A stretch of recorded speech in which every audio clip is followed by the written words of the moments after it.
नमस्कार दोस्तों, मैं अखिलेश विश्वकर्मा आपका स्वागत करता हूं अपने डिजिटल प्लेटफॉर्म हिंदी अनमोल ऑनलाइन पर। हम लोग पढ़ रहे थे भक्तिकाल। भक्तिकाल में संत साहित्य को हमने पढ़ लिया है। अब आज की क्लास में हम लोग देखेंगे सूफी साहित्य को। सूफी काव्यधारा। सूफी काव्यधारा किसे कहते हैं? जिन भक्त कवियों ने प्रेम को ईश्वर मान करके उपासना की है उन्हें हम सूफी काव्यधारा के अंतर्गत रखते हैं। आइए देखते हैं सूफी काव्यधारा को। सूफी काव्यधारा किसे कहा जाता है? सूफी काव्यधारा की परिभाषाओं को, हर चीज को अच्छे से समझते हुए आगे बढ़ते हैं। शुरू करते हैं सूफी काव्यधारा। उसके पहले थोड़ा सा आप लोग एक चीज जान लीजिए। नामदेव का जन्म हमने जो लिखवाया था 1135 ईस्वी में। उसके अलावा कहीं कहीं बुकों में इनकी जन्म 1270 मिलती है। अगर आपको 1135 ऑप्शन में ना रहे, 1270 ईस्वी मिलता है तो आप उसको कर लीजिएगा, क्योंकि दो में से एक ही ऑप्शन में आएगा। वैसे नामदेव का जन्म 1135 ईस्वी ही अक्सर करके आता है, लेकिन कई किताबों में ऐसा भी है कि उनके जन्म को 1270 ईस्वी माना गया है। तो आप लोग अपने नोट्स में ये चीज बढ़ा लीजिएगा। ये हमने आपको नहीं बताया था, आप लोग इसको कर लीजिएगा। सभी जो मान्य मत है वो तो 1135 ईस्वी ही है, लेकिन इसके अलावा जो मिलता है 1270 ईस्वी, उसको भी आप लोग देख लीजिएगा। आइए शुरू करते हैं दोस्तों आज से सूफी काव्यधारा को। सूफी काव्यधारा में हम सबसे पहले हेडिंग डालिए सूफी काव्यधारा।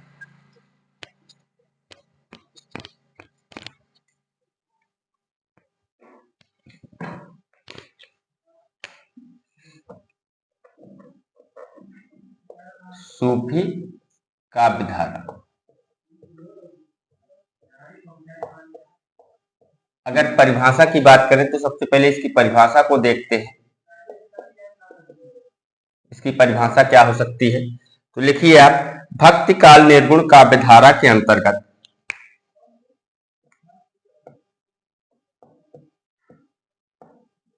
भक्ति काल निर्गुण काव्यधारा, ये निर्गुण काव्यधारा के अंतर्गत ही आता है। निर्गुण काव्यधारा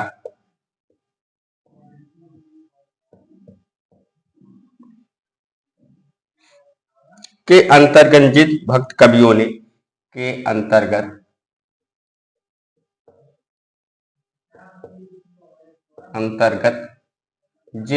कवियों ने जिन भक्त कवियों ने प्रेम को ही ईश्वर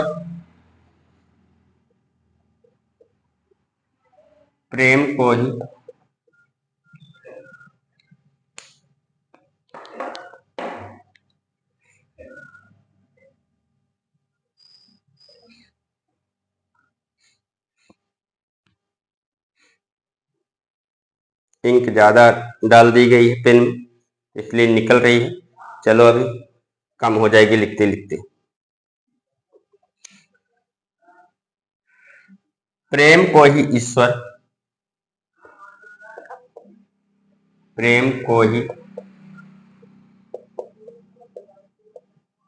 ईश्वर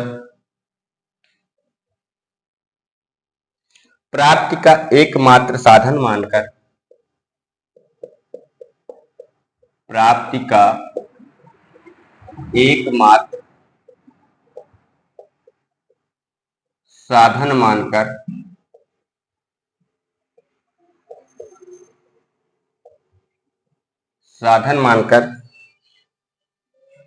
काव्य रचना की।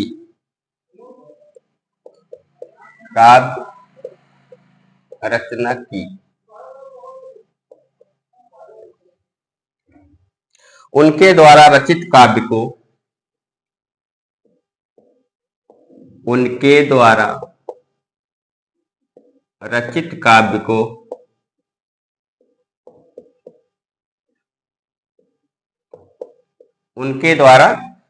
रचित काव्य को आचार्य रामचंद्र शुक्ल ने आचार्य रामचंद्र शुक्ल ने क्या कहा था? प्रेमाश्री काव्य धारा कहा है। प्रेमाश्री काव्य धारा कहा है।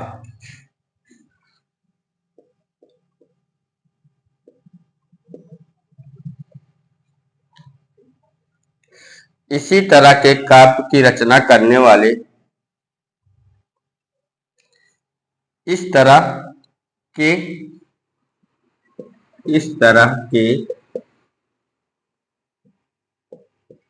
काव्य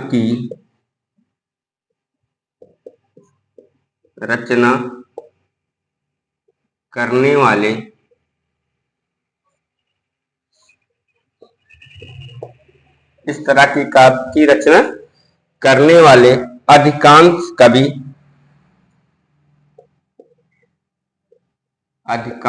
कवि सूफी मत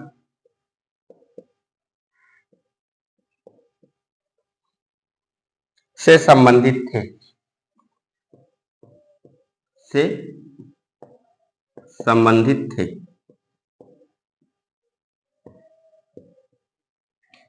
अतः डॉक्टर रामकुमार वर्मा ने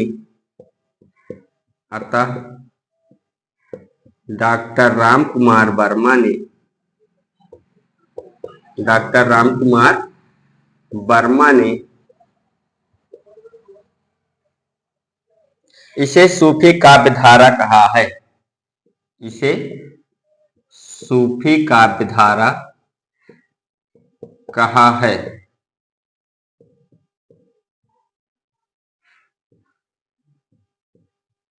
ये तो हो गई परिभाषा किसकी?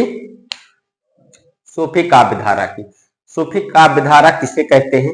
अगर इसको देखा जाए तो सूफी काव्य धारा क्या है?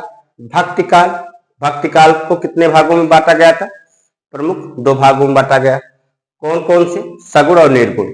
तो भक्ति काल में निर्गुण काव्य धारा के अंतर्गत जिन भक्त कवियों ने प्रेम को, जब हम निर्गुण को बांटते हैं तो कितने भागों में बांटते हैं? 2 भागों में। कौन कौन से?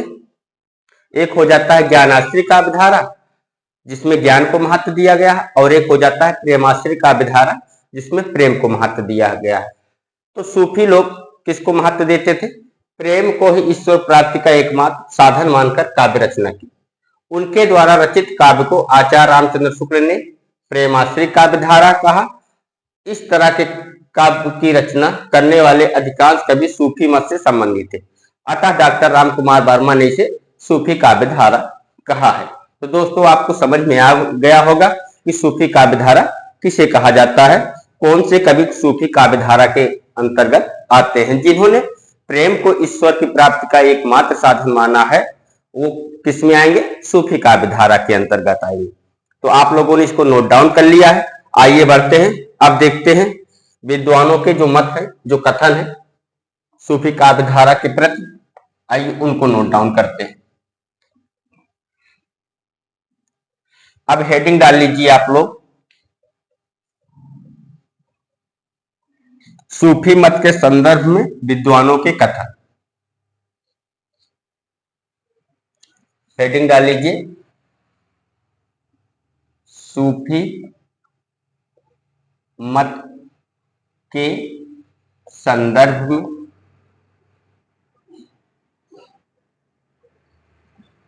विद्वानों के कथन।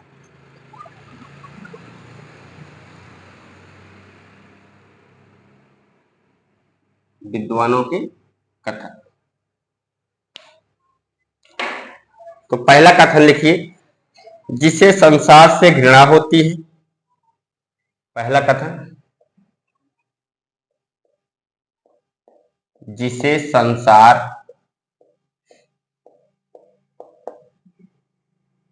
से घृणा होती है,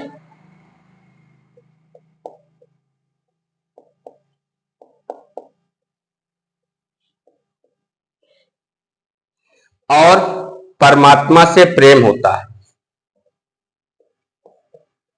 और परमात्मा से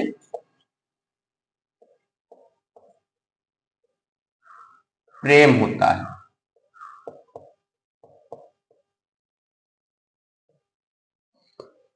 उसे सूफी कहते हैं, उसे सूफी कहते हैं। ये कथन है, और कथन किसका है?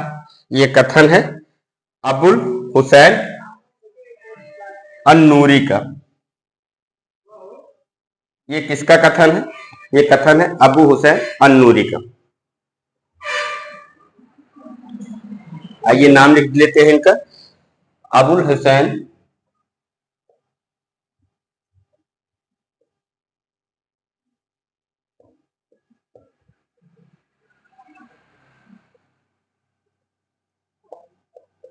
अन्नूरी, ये इनका कथन। दूसरा कथन देखते हैं, विधि निषेधों से मुख मोड़ना सूफी। दूसरा कथन लिखिए, विधि निषेधों से मुख मोड़ना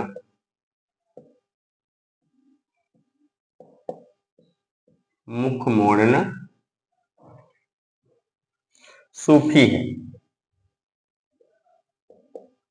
सूफी है। ये कथन किसका है? ये कथन है अबू हसन सालूक का।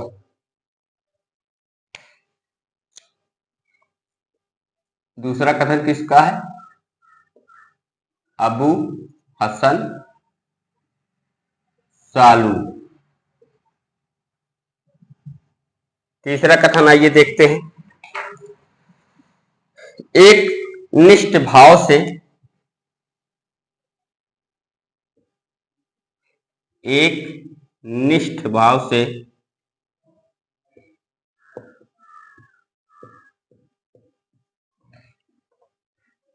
परमात्मा में ध्यान लगाना, एक निष्ठ भाव से परमात्मा में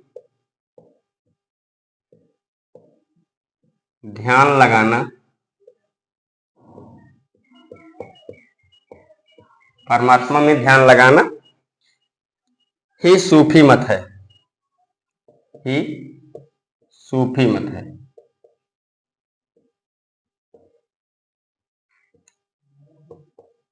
एक निष्ठ भाव से परमात्मा में ध्यान लगाना ही सूफी मत है। ये कथन किसका है? ये कथन है अबू सईद फजल्ला।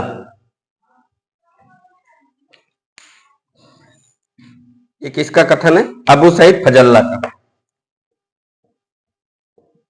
अबू सईद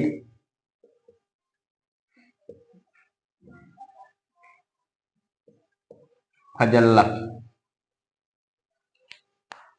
चौथा कथन, जिन कवियों ने प्रेम को ईश्वर प्राप्ति का 4 नंबर, जिन कवियों ने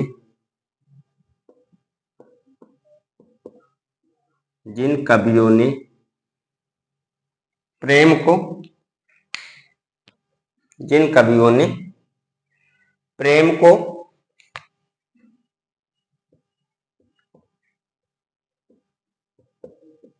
ईश्वर प्राप्ति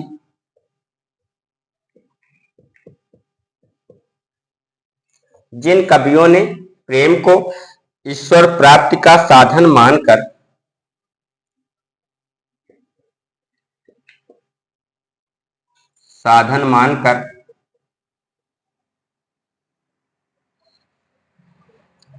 हिंदू धर्म कथाओं को आधार बनाकर हिंदू धर्म कथाओं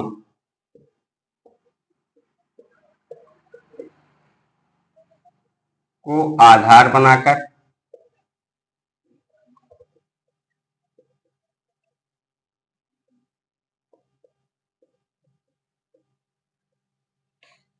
हिंदू धर्म कथाओं को आधार बनाकर काव्य रचना की।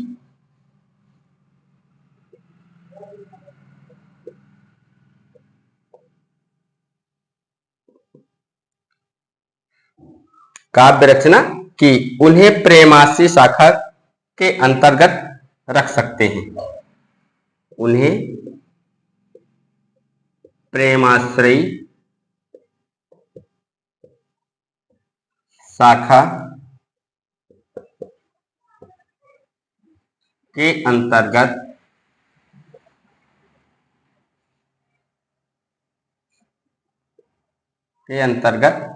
रख सकते हैं।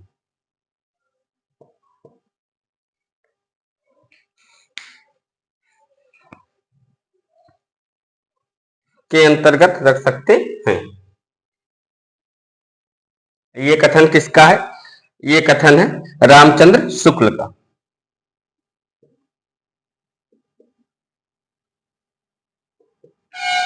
जिन कवियों ने प्रेम को ईश्वर प्राप्ति का साधन मानकर हिंदू धर्म कथाओं को आधार बनाकर काव्य रचना की, उन्हें प्रेमाश्री शाखा के अंतर्गत रख सकते हैं। ये कथन किसका है? रामचंद्र शुक्ल का। आइए देखते हैं अगला कथन। अगला कथन क्या है? कथन नंबर 5, जिन्होंने संसार से विरक्ति और परमात्मा से। कथन नंबर 5, जिन्होंने संसार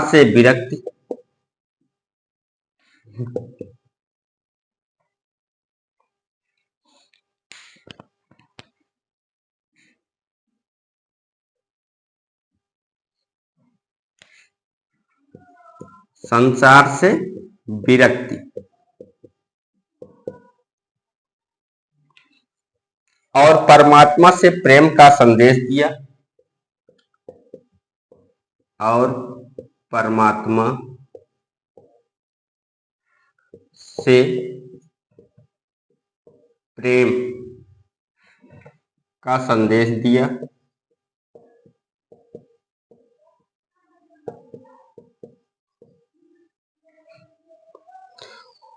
उन्हें सूफी कहते हैं। उन्हें सूफी कहते हैं। उन्हें सूफी कहते हैं। ये कथन किसका है? ये कथन है डॉक्टर रामकुमार वर्मा का।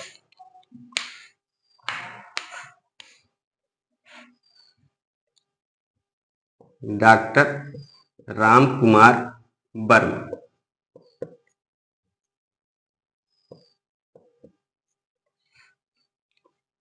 अगला कथन क्या है? परमात्मा के अतिरिक्त क्षणम। परमात्मा के अतिरिक्त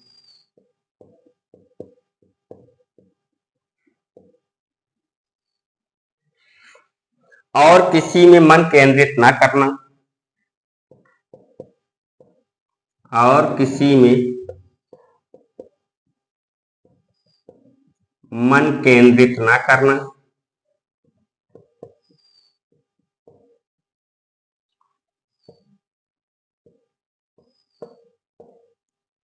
मन केंद्रित न करना सूफी मत है। सूफी मत है।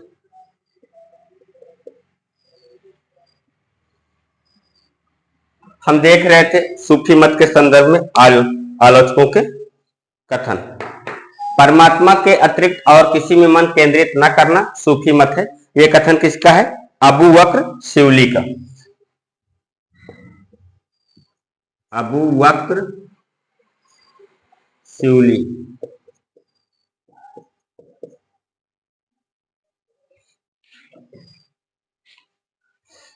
आइए एक बार फिर से इसको देख लेते हैं। सूफी मत के संदर्भ में विद्वानों के जो मत हैं उनको एक बार फिर से हम लोग समझ लेते हैं। क्या है? जिसे संसार से घृणा होती है और परमात्मा से प्रेम होता है उसे सूफी कहते हैं। ये कथन किसका है? अबुल हुसैन अननूरी का।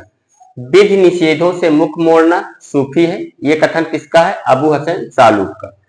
एक निष्ठ भाव से परमात्मा में ध्यान लगाना ही सूफी मत है। ये कथन किसका है? अबू सईद फजल्ला का। जिन कवियों ने प्रेम को ईश्वर प्राप्ति का साधन मानकर हिंदू धर्म कथाओं को आधार बनाकर काव्य रचना की, उन्हें प्रेमाश्री शाखा के अंतर्गत रख सकते हैं। ये कथन किसका है? रामचंद्र शुक्ल का।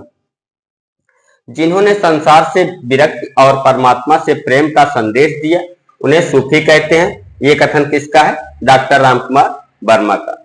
परमात्मा के अतिरिक्त और किसी में मन केंद्रित न करना सूफी मत है। ये कथन किसका है? अबू बकर शिवली का। आप लोग इसको लिख लीजिए, फिर बढ़ते हैं हम लोग आगे।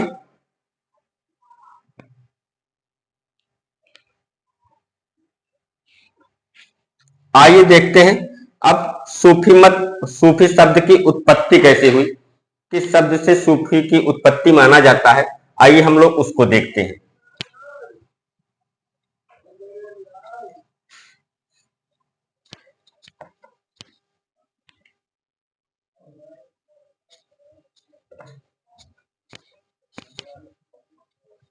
आप लोग हेडिंग डाल लीजिए, सूफी शब्द की उत्पत्ति।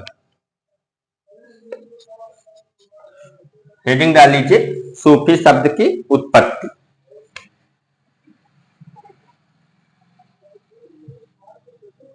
सूफी शब्द की उत्पत्ति। पहला क्या है? सूफ से। पहला क्या है? सूफ से।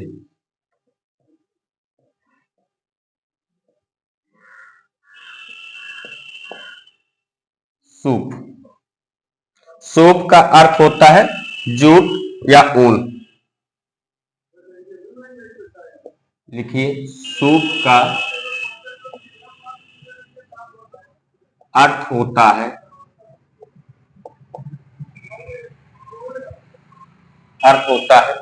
जूट या ऊन। और ये क्या है? ये सर्वमान्य मत।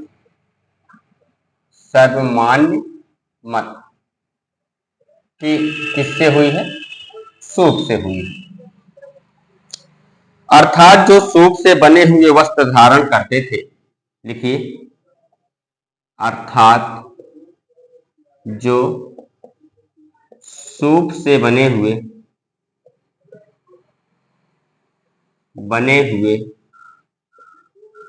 वस्त्र धारण करते थे,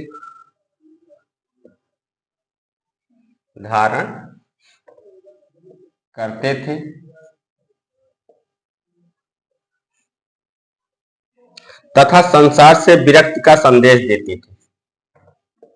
तथा संसार से विरक्ति का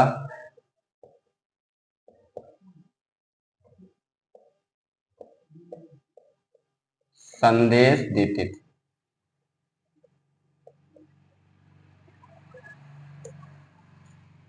तथा संसार से विरक्ति का संदेश देते थे, वह सूफी कहलाए। वह सूफी कहलाए। दूसरा शब्द क्या है? सब। ये पहला था और ये दूसरा क्या है? सब। सब शब्द से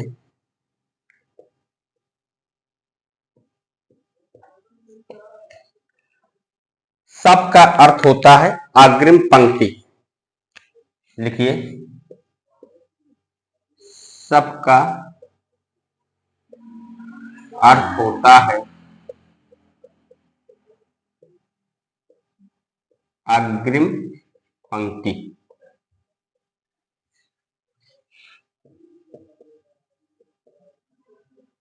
अग्रिम पंक्ति अर्थात जो अपने पवित्र कर्मों के कारण, अर्थात जो अपने पवित्र कर्मों के कारण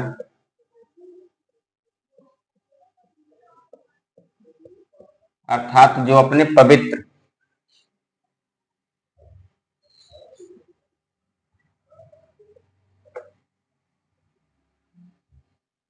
कर्मों के कारण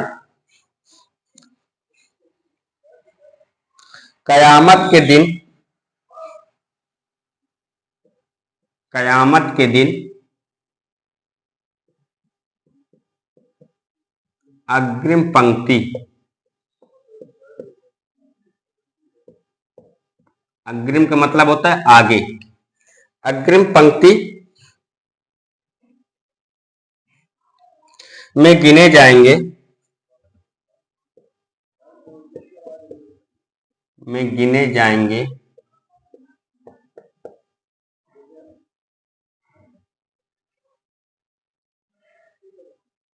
उन्हें सूफी कहते हैं।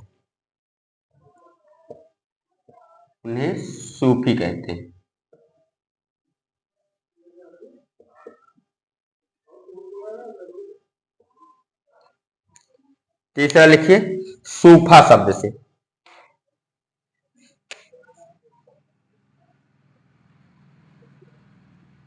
सूफा शब्द से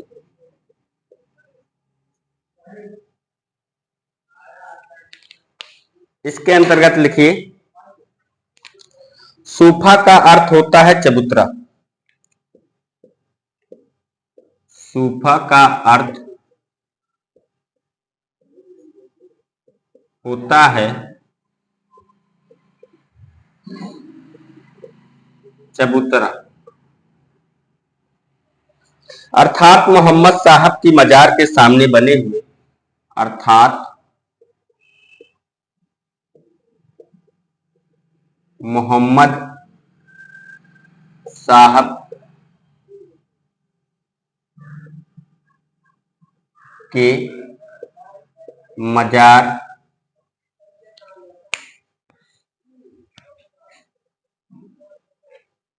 अर्थात मोहम्मद साहब के मजार के सामने बने हुए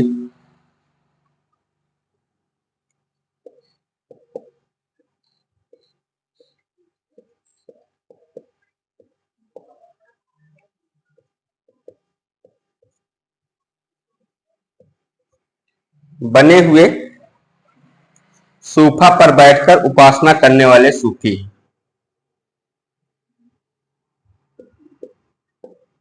सूफा पर बैठकर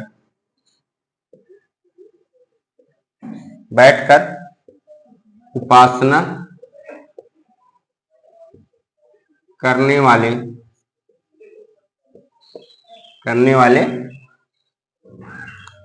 सूफी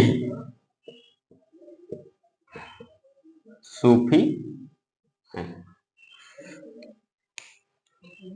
अगला है सोफिया शब्द से।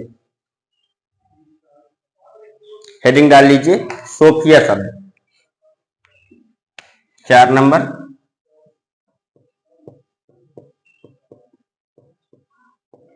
सोफिया शब्द से। इसमें क्या है? सूफिया का अर्थ है पवित्र। सूफिया का अर्थ, कभी कभी आपसे अर्थ भी पूछ लेता है कि सूफिया का क्या अर्थ है।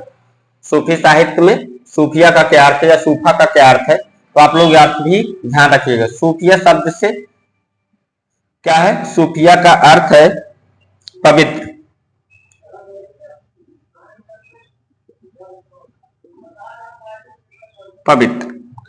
अर्थात पवित्र जीवन जीने वाले सूफी कहलाते हैं। अर्थात पवित्र जीवन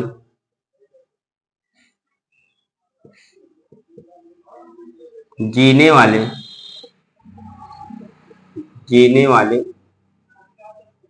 सूफी कहलाते हैं। सूफी कहलाते हैं।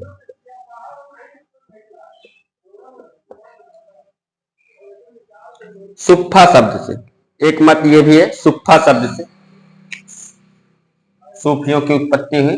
लिख लीजिए सुफ्फा शब्द।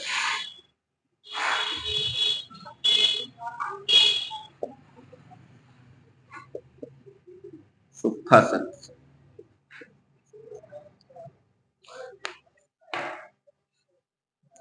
सुफ्फा का अर्थ है तत्वज्ञानी। सुफ्फा का अर्थ है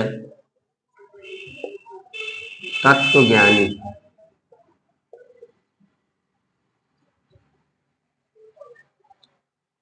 अर्थात जिसे परम तत्व का ज्ञान है, अर्थात जिसे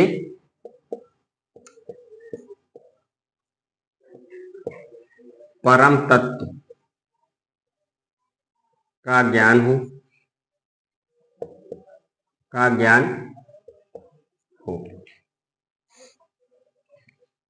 वह सूफी है। वह सूफी है। ये तो हो गई बात कि सूफी शब्द की उत्पत्ति कैसे हुई।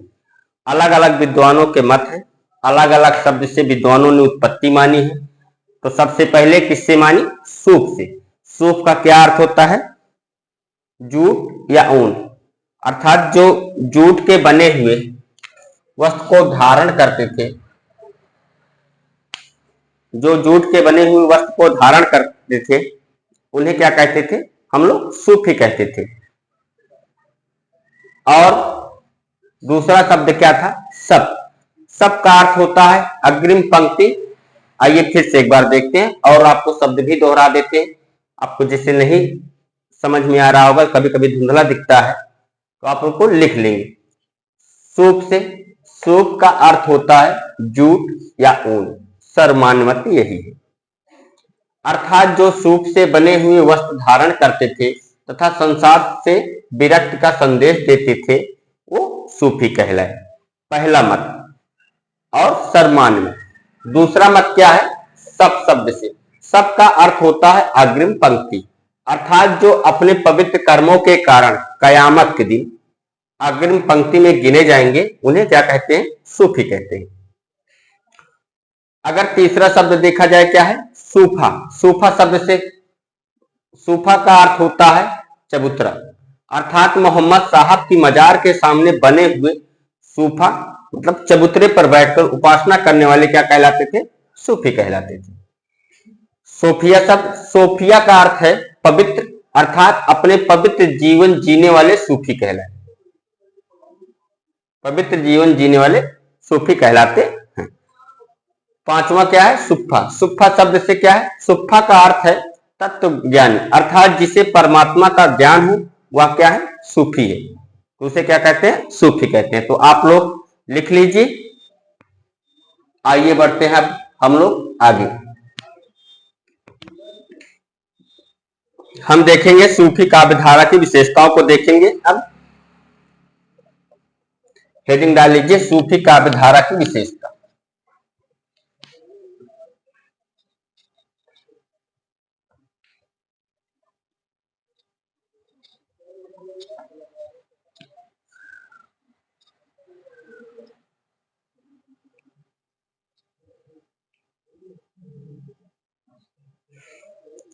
सूफी काव्यधारा की विशेषता।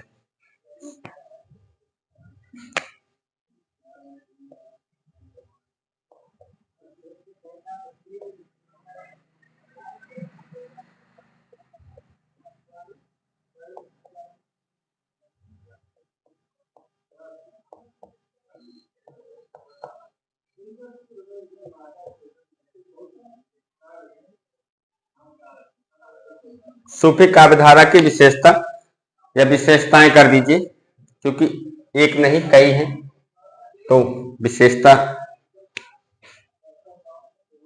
ये हो गया बहुवचन। विशेषताएं, इस काव्यधारा के अधिकांश कवि मुस्लिम थे। लिखिए नंबर 1, इस काव्यधारा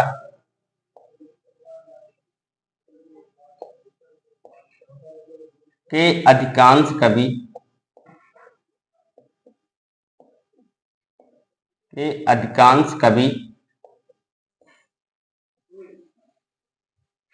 मुस्लिम थे।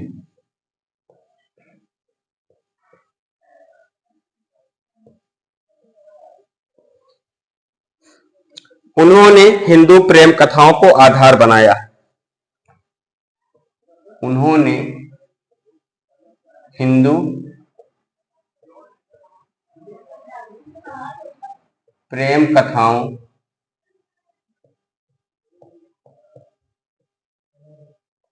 को आधार बनाया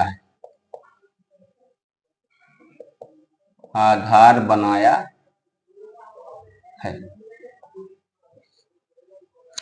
इस काव्यधारा में इश्क मजाजी, दूसरा, इस काव्यधारा में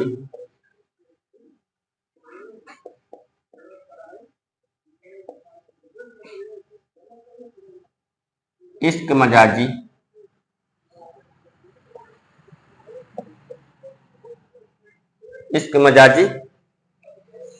मानवीय प्रेम, ब्रैकेट में कर लीजिएगा, मानवीय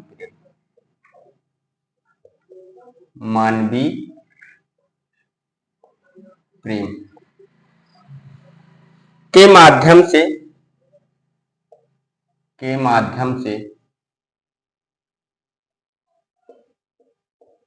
इश्क हकीकी ईश्वरी प्रेम की व्यंजना है। ब्रैकेट में लिख लीजिए ईश्वरी प्रेम की व्यंजना है।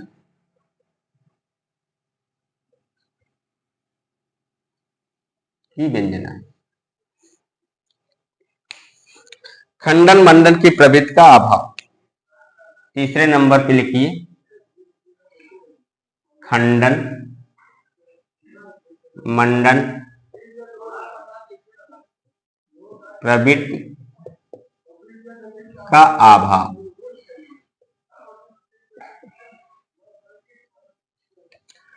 मसनवी शैली, 4 नंबर पे लिखिए मसनवी शैली, 4 नंबर पे क्या है?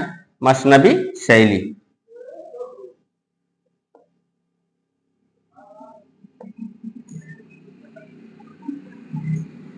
अब मसनवी शैली के अंतर्गत क्या था? मसनवी शैली के अंतर्गत लिखिए एक नंबर पे लिखिए सबसे पहले ईश्वर अल्लाह की स्तुति। सबसे पहले ईश्वर या अल्लाह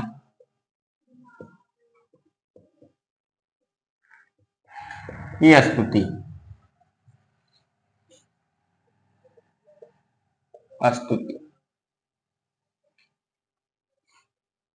पैगंबर की स्तुति, दूसरे नंबर पे क्या होता था? पैगंबर की स्तुति।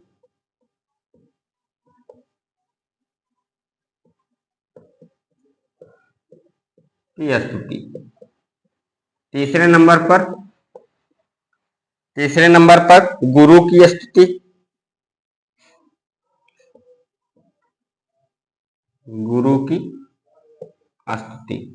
ये मसनवी शैली में ऐसे ही लिखा जाता था जैसे हम आपको बता रहे हैं। मसनवी शैली के अंतर्गत सबसे पहले किसकी स्तुति होती थी? अल्लाह की स्तुति होती थी, उसके बाद पैगंबर की स्तुति होती थी, उसके बाद गुरु की स्तुति होती थी। 3 हो गया। 4 नंबर पर साहे वक्त की प्रशंसा होती थी, मतलब उस समय का जो शासक होता था उसकी प्रशंसा की जाती थी, साहे वक्त की प्रशंसा होती थी।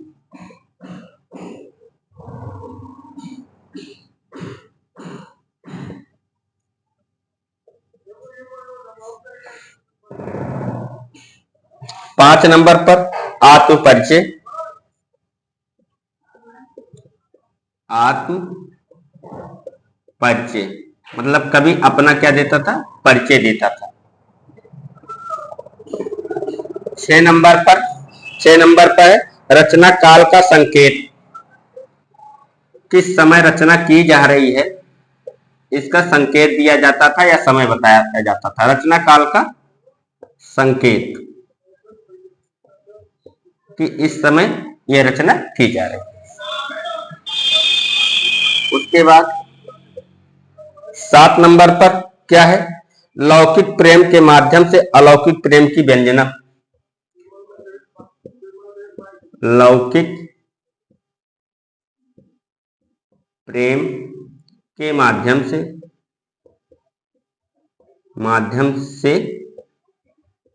अलौकिक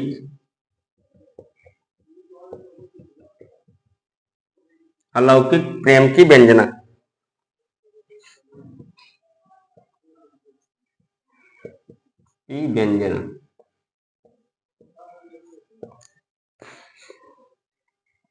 और क्या था, कथा का उद्देश्य प्रकट करना। 8 नंबर पर कथा का उद्देश्य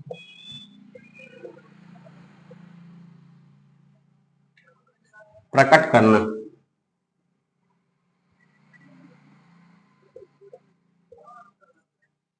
9 नंबर प्रतीक योजना को स्पष्ट करना।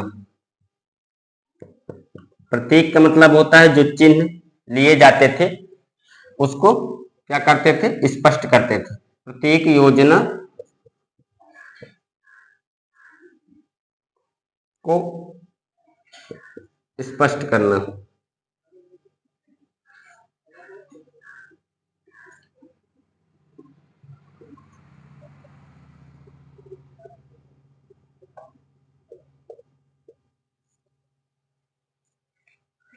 प्रत्येक सर्ग के अंत में आगामी कथा का संकेत।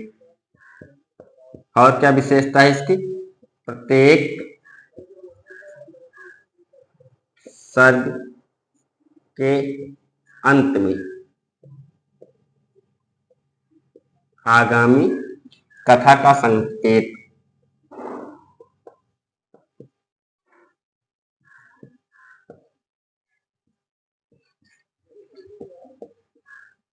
आगामी कथा का संकेत। कड़वक पद्धति का प्रयोग।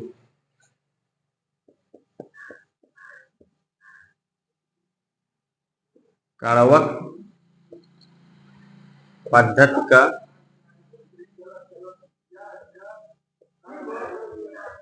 प्रयोग। ये इतनी चीजें होती थी किसमें, मसनवी शैली के अंतर्गत। सूफी काव्य धारा की विशेषता को हम लोग देख रहे थे। तो सूफी काव्य धारा की विशेषता में इस काव्य धारा के अधिकांश कवि मुस्लिम थे। उन्होंने हिंदू प्रेम कथाओं को आधार बनाया है। इस काव्य धारा में इश्क मजाजी मतलब मानवीय प्रेम के माध्यम से इश्क हकीकी मतलब कि ईश्वरीय प्रेम की व्यंजना है। खंडन मंडन की प्रवृत्ति का अभाव है। अगर इसमें मसनवी शैली का प्रयोग किया जाता था, किसमें, सूफी काव्य धारा में। मसनवी शैली किस तरह की होती थी, अगर मसनवी शैली की विशेषताओं को देखा जाए कि इसको उपयोग किस तरह से होता था, तो मसनवी शैली के अंतर्गत सबसे पहले ईश्वर या अल्लाह की स्तुति की जाती थी। उसके बाद पैगंबर की स्तुति होती थी, फिर गुरु की स्तुति होती थी, साहे वक्त की प्रशंसा होती थी, आत्म परिचय दिया जाता था, रचना काल का संकेत दिया जाता था, लौकिक प्रेम के माध्यम से अलौकिक प्रेम की व्यंजना होती थी, कथा का उद्देश्य प्रकट किया जाता था, प्रत्येक योजना को स्पष्ट किया जाता था, प्रत्येक सर्ग के अंत में आगामी कथा का संकेत दिया जाता था, कड़वक पद्धति का प्रयोग होता था। आप लोग इसको लिख लीजिए। आइए अब बढ़ते हैं सूफी काव्य धारा की विशेषता। ये मसनवी शैली की विशेषता है। मसनवी शैली का प्रयोग सूफी काव्य धारा में होता था, तो किस तरह से मसनवी शैली लिखी जाती थी उसकी विशेषता बताई गई है। आप लोगों ने लिख लिया होगा। आइए देखते हैं आगे। 4 नंबर तक हो गया है, आगे विशेषता को हम लोग देखेंगे। अगली विशेषता क्या होगी?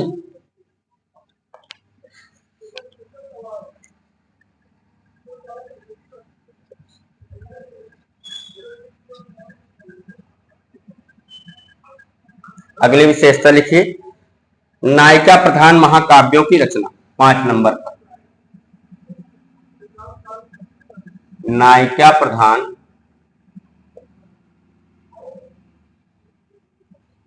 महाकाव्यों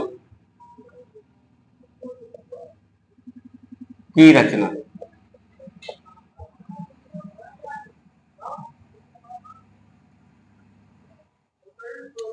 नारी के अपूर्व और शौर्य का चित्रण। नारी के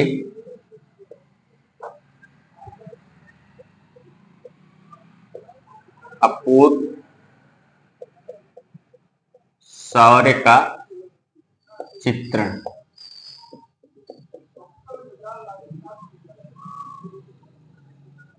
सात नंबर पर नारी को परमात्मा तथा पुरुष को आत्मा का प्रतीक माना गया है। नारी को परमात्मा तथा पुरुष को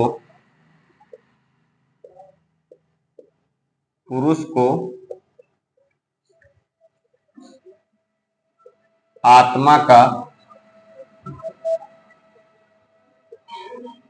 प्रतीक माना गया है।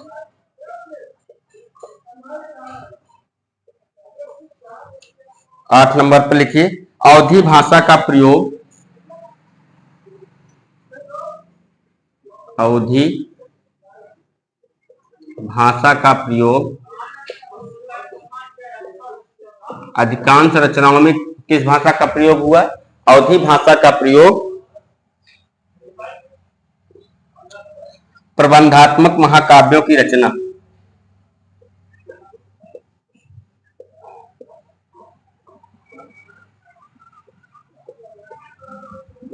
प्रबंधात्मक महाकाव्यों की रचना।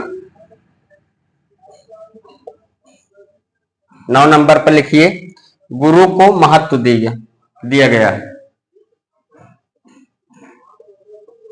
गुरु को महत्व देना, शॉर्ट फॉर्म में हो जाएगा। 10 नंबर पर कथानक रूढ़ियों का प्रयोग, मतलब जो कथाएं पुराने समय से चली आ रही थी उन्हीं का प्रयोग। कथानक रूढ़ियों का प्रयोग। 11 नंबर पर नक्सिक एवं बारहमासा वर्णन। नक्सिक एवं बारहमासा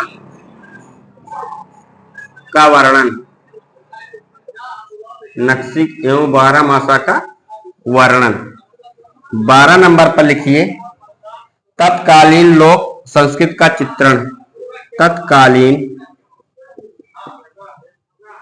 लोक संस्कृति, तात्कालीन होना चाहिए, इन लगता है प्रत्यय तो आ की मात्रा आ जाती है। तत्कालीन लोक संस्कृति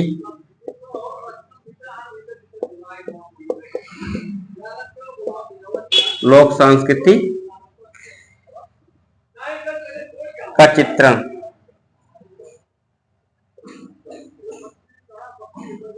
तत्कालीन लोक संस्कृति का चित्रण।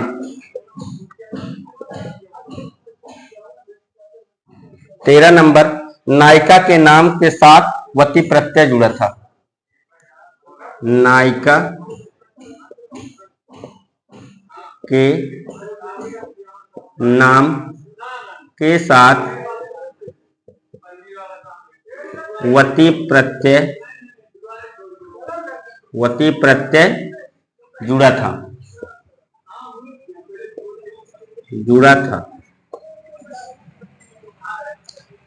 प्राकृत मनोहरी चित्रण। 14 नंबर, प्राकृतिक मनोहरी चित्रण। प्राकृतिक मनोहरी चित्रण मतलब प्राकृति का बहुत ही मनोहर चित्रण था। चित्रण। प्रेम तत्व की प्रधानता, ये तो सूफी काव्यधारा की सर्वप्रमुख विशेषता है। प्रेम तत्व की प्रधानता,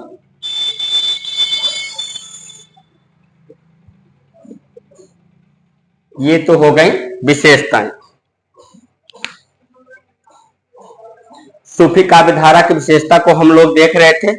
हमने सबसे पहले देखा इस काव्यधारा में अधिकांश कवि मुस्लिम थे, ये हमारी पहली विशेषता थी।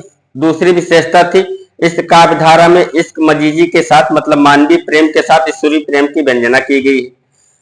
खंडन मंडन की प्रवृत्ति पाई जाती है, हमारी तीसरी विशेषता थी। चौथी विशेषता क्या थी? हमारी मसनवी शैली।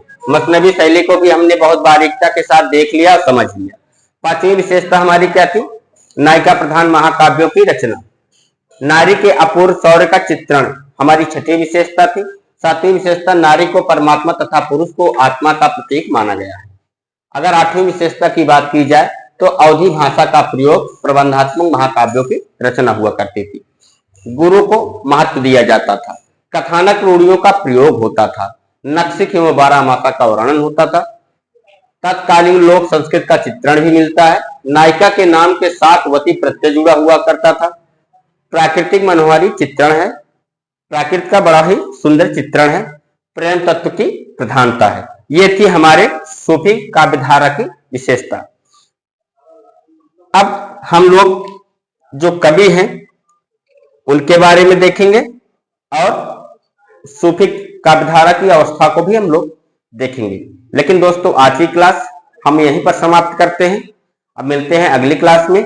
तब तक के लिए नमस्कार दोस्तों, जय हिंद। लेकिन एक चीज और है, जिन्होंने अभी तक चैनल को सब्सक्राइब नहीं किया है, जिनको स्ट्रीम नहीं पहुंच पा रही है या क्लासें नहीं देख पा रहे हैं, हम उनसे ये कहना चाहते हैं कि अगर भाई आपने सब्सक्राइब नहीं किया है तो आप सब्सक्राइब कर लीजिए, ताकि आपको जब भी क्लास लगे आपको तुरंत पता चले। नोटिफिकेशन भी आप चालू कर लीजिए, जिससे क्लास लगते ही या क्लास अपलोड होते ही आप तक पहुंच जाए।